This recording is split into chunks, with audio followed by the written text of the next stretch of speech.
Sa isang liblib na bayan sa pulo ng Zanzibar, kumakalat ang kwento ng Popobawa, isang nilalang na nagdudulot ng matinding takot tuwing gabi.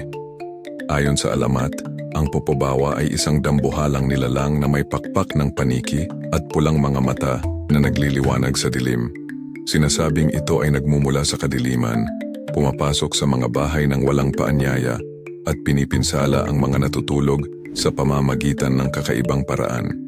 Ang pangalan nitong Popobawa ay nangangahulugang pakpak ng paniki sa wikang Swahili. Nagsimula ang alamat noong dekada 70 matapos may mga ulat ng kakaibang pag-atake sa mga tao.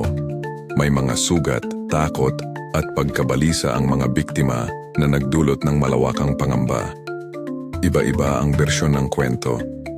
Minsan sinasabing multo ito ng isang mangkukulam na pinatay ng mga taga-baryo bilang parusa. Sa iba, ito ay isinumpang espiritu na nagdadala ng malas at kapahamakan. May ilan namang naniniwala na ito ay katang-isip lamang na pinalala ng takot, histerya at tsismis sa komunidad.